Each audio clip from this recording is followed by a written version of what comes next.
Everyone welcome to my channel వా అమృత. ఈరోజు మన రెసిపీ అయితే చికెన్ గోంగూర కర్రీ అండి. ఎలా చేసుకోవాలో చెప్తాను చూడండి.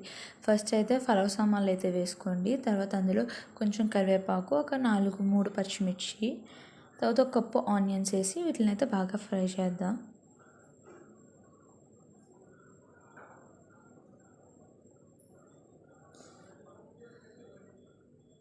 తర్వాత ఒక మూత పెట్టి ఒక 5 minutes అయితే మగ్గనిద్దాం.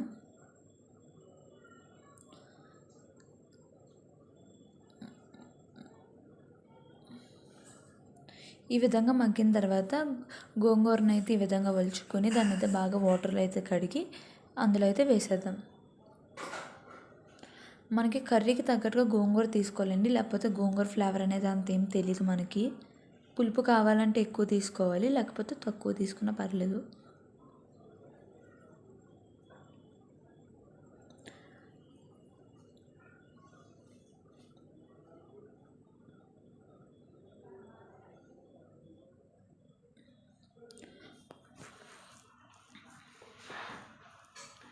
ఇట్లయితే ఇలా బాగా ఫ్రై చేయండి.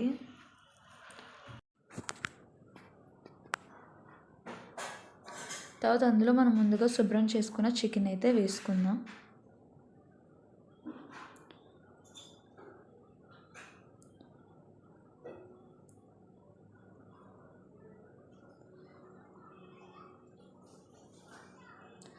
చికెన్ వేసిన తర్వాత దాంట్లోనే కారం తగినంత, తర్వాత సాల్ట్ తగినంత, మనకు రుచికి సరిపడినంత, చిటికెడు పసుపు వేసుకోండి. అల్లం వెల్లుల్లి పేస్ట్ 1/2 tablespoon వేసి బాగా కలుపుదాం.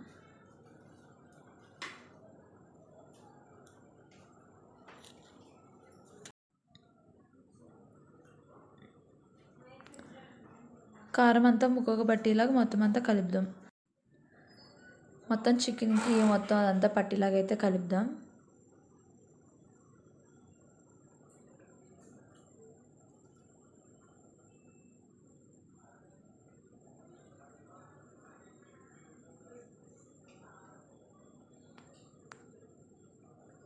తర్వాత అందులో గరం మసాలా పౌడర్ అయితే వేసుకుందాం. వేసి మొత్తం అంతా మిక్స్ చేద్దాం.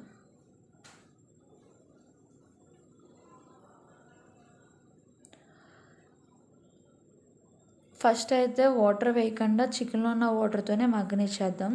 తర్వాత ఒక గ్లాస్ వాటర్ అనేది వేసి మళ్ళీ మగ్గనిద్దాం. అప్పుడు టేస్ట్ చాలా బాగుంటుంది. బాగా ఈ వాటర్ అంతా కూడా దగ్గరగా అయిపోయేలాగైతే మనం మొత్తం అంతా కూడా చేద్దాం.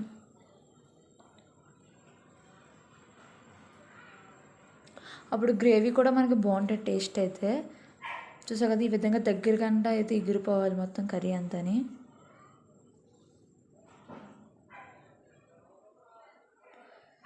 చూస్తుంటే నా నోరు ఊడిపోతుంది. చాలా బాగుంది కర్రీ అయితే, చూసారు కదా. తింటే డెఫినెట్గా అసలు వదిలిపెట్టండి, చాలా ఇష్టంగా తింటారు చికెన్ గోంగూర అయితే. ఈజీగా సింపుల్గా అయితే ప్రిపేర్ చేసుకోవచ్చు.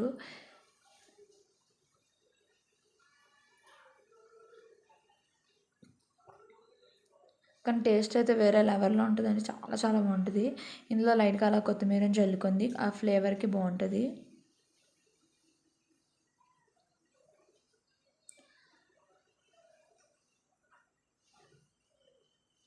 చాలా ఈజీగా పర్ఫెక్ట్గా నేను చెప్పిన కొలతల్లో చేస్తే మీరైతే డెఫినెట్గా వదిలిపెట్టండి, అంత టేస్టీగా అయితే ఉంటుంది. మీకు కనుక మా వీడియో నచ్చినట్టయితే లైక్ చేయండి, షేర్ చేయండి, కామెంట్ చేయండి, సబ్స్క్రైబ్ చేయండి. Thank you for watching this video.